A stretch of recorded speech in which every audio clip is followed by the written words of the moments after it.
Black perspectives haven't always been centered in the telling of America's story. Now, we're taking center stage. Introducing NPR's Black Stories, Black Truths, a collection of Black-led stories from NPR's podcasts. Search NPR Black Stories, Black Truths wherever you get your podcasts.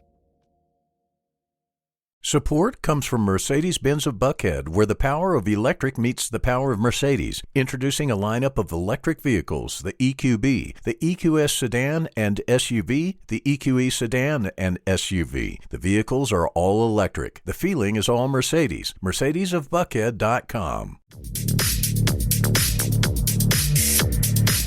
On this episode of Political Breakfast, we note how state Republicans and Democrats are both moving forward with the hot-button issues that a lot of people are paying attention to. So I wanted to know from both Tharon Johnson and Brian Robinson what they are watching closely. This is Political Breakfast on WABE.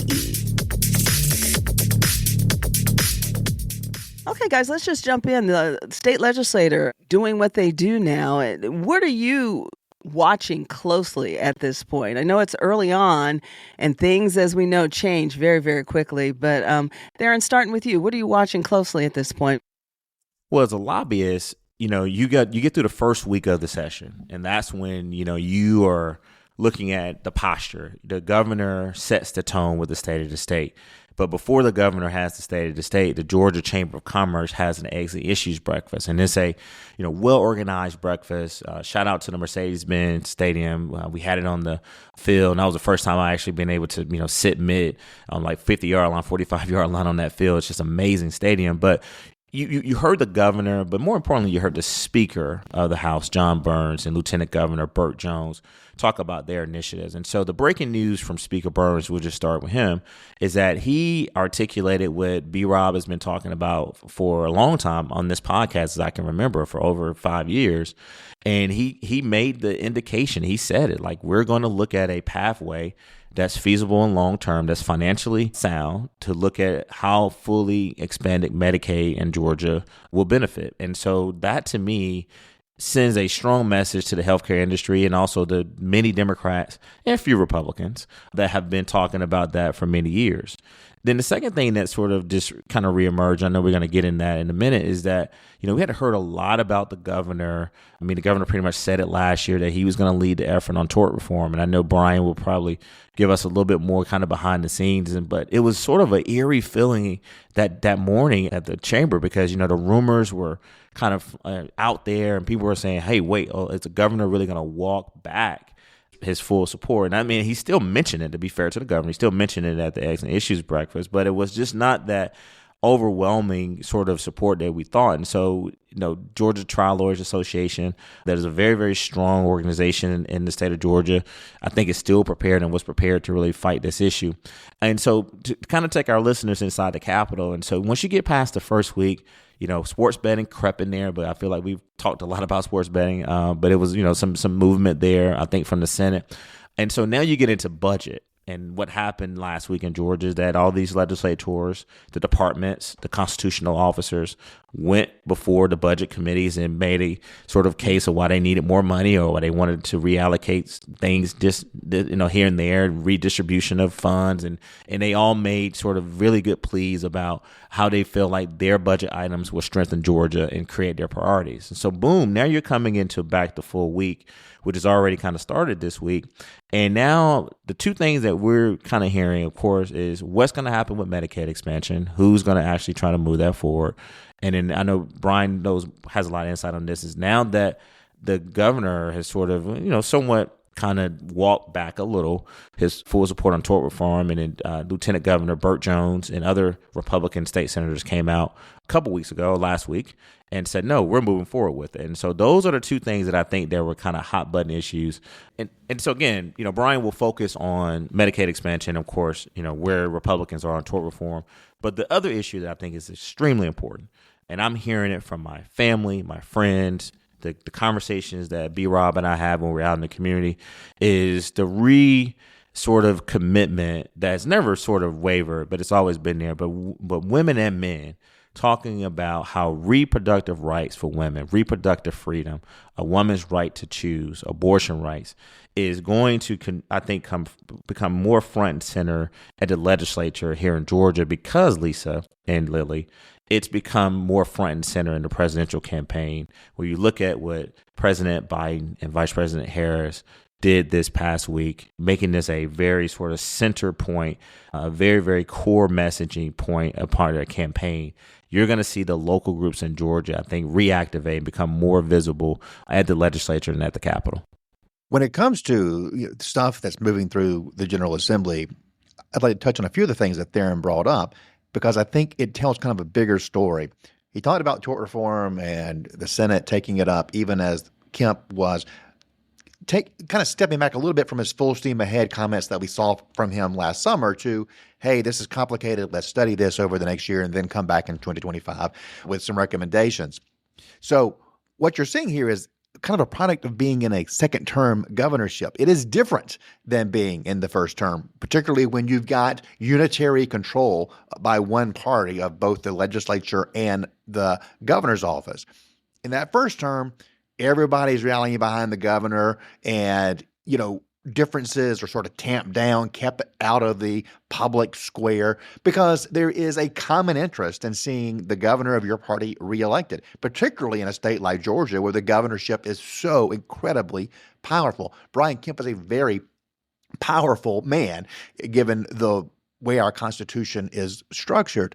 In the second term, you have people who are beginning to look beyond the current governor's time in office. Maybe they want to be governor. Maybe they want to be lieutenant governor or run for some other office, including Congress. And all of a sudden, the things that held you all together in that first term begin to fray a little bit, and people start pursuing their own personal interest. And I think going out after tort reform, which would be highly popular within the business community, is a good way of showing leadership on something to folks who perhaps are big-pocketed, deep-pocketed donors. So this is sort of a look behind the scenes of what happens in a second term. Tharon mentioned Eggs and Issues breakfast and Speaker Burns. Speaker Burns gave what I thought was one of the most substantive speeches I have ever heard at Eggs and Issues. I mean, this guy's in his second year as a speaker. And granted, he wasn't new to the game. He had been majority leader. He'd been in the House since the mid-2000s. But he obviously came into the office with a vision of what he wanted to accomplish. I mean, he's talking about health care, including Medicaid expansion. He's talking about mental health and making sure that we have access points to mental health throughout the entire state. He's talking about making sure that we can recruit more state patrol officers because we have a shortage right now and public safety is a major issue. He's talking about early elementary education because getting kids to read by third grade is so important. He's talking about teacher pay raises that we have done over the last few years. He is really talking about the kitchen table issues that really do drive an effective partisan message in a campaign. There's no flamboyant politicizing of these things. He's just like, here's what I'm going to do this year. Here's what's important to me. And I think he's really laid a roadmap for the General Assembly to follow. On the Senate side, you got Burt Jones, again, pushing school choice. You've got him pushing tort reform. Those are some mighty big issues too. And don't forget, Burt Jones is also a big supporter of sports betting. How about this? How about we wet them, right? The Senate's always trying to get the House to do things. The House is always trying to get the Senate to do things.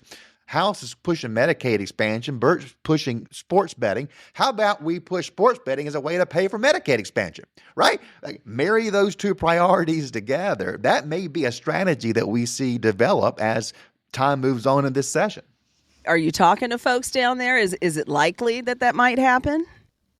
I don't know. I do think that there is some movement when it comes to Medicaid expansion. I do think that if put on the floor of the Senate, sports betting would pass. I don't know what it is in the House, but it seems like both sides need a little bit of juice behind them to get it over the finish line, and maybe there's a compromise to be had. Now, granted, part of the issue that's a problem with what I'm discussing is there are elements of the Republican Party that oppose both. So it might be a tough compromise for some Republican members. Right. From WABE Studios, the podcast where they read stories is a new children's storytelling podcast featuring notable Atlantans and performers reading classic and contemporary children's books. Each episode contains a story meant to entertain, inspire, and inform young listeners. No screens required. The podcast where they read stories features adaptations from both chapter books and picture books. Join us at wabe.org/stories podcast or wherever you listen to podcasts.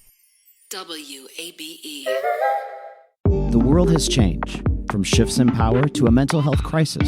So with all this social change, how do we balance the human desire for empathy, the business need for productivity, and the hope to make an impact in our community? This is a new podcast, The Social Impact Leader. I'm Jeff Schinnebarker. Join me as we explore people doing work a little different.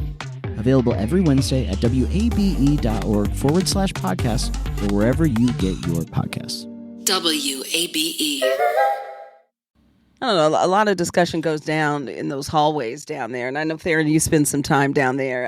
I don't know. Are you getting any feeling either way, especially when it comes to Medicaid expansion?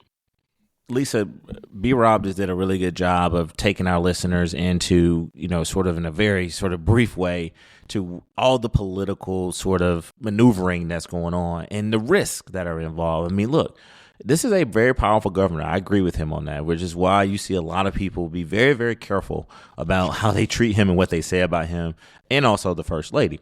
And you have a Republican caucus in the House that 2 years ago, even a year ago, had their issues with the governor's office. And so you see the emergence of Speaker John Burrs, as Brian just talked about, which, by the way, his speech at Eggs and Issues was good. I mean, it was a well thought out speech, and he took these very strategic pauses to drink water.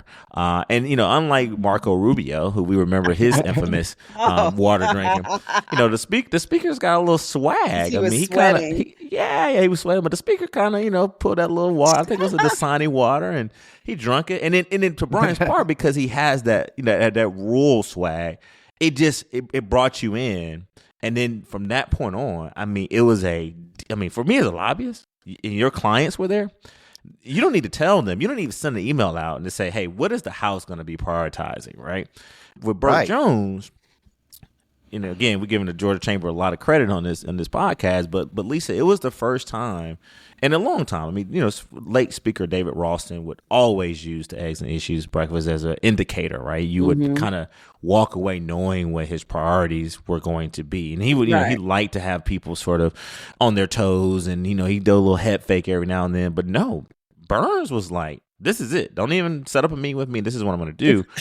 And then Medicaid expansion, it wasn't just all right, we're going to do it. It was, to Brian's point, looking at some of the challenges that come along with strengthening our health system. And so here's where it's going on, Lisa.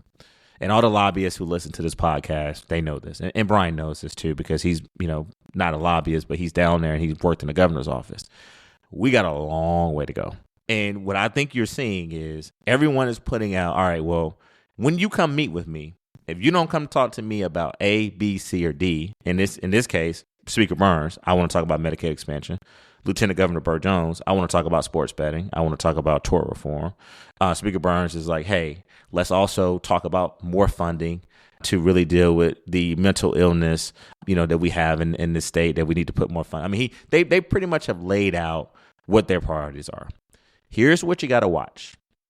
What is the minority caucus up to? And, we don't talk a lot about them on this podcast at this point in the session because they're playing defense.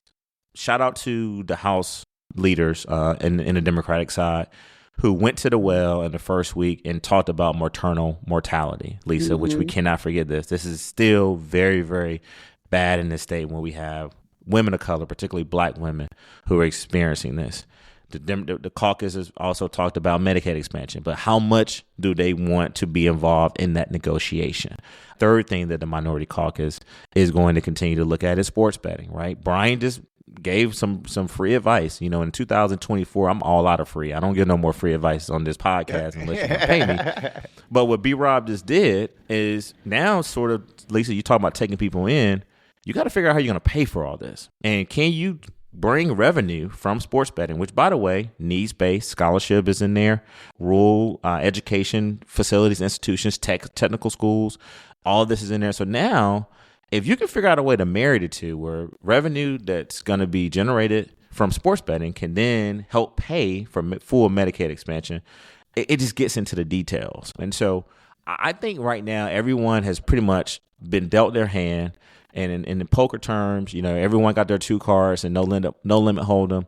And now you're just waiting to see what the flop is going to be, because everybody's got their cards in their hand, and it's going to depend on the flop. It's going to depend on the turn, and it's going to depend on the river. And the river actually card is going to be, I believe, on Sunny Die. I think some of these issues we're talking about right now will probably go all the way until the end of March. No doubt about that. It's going to go all the way to the very end, for sure. All right, thanks, guys. Brian Robinson is our Republican strategist. Tharon Johnson, our Democratic strategist. Thanks to both of you for checking in for a second time this week for our Political Breakfast podcast. See y'all next week. Thank you, Lisa.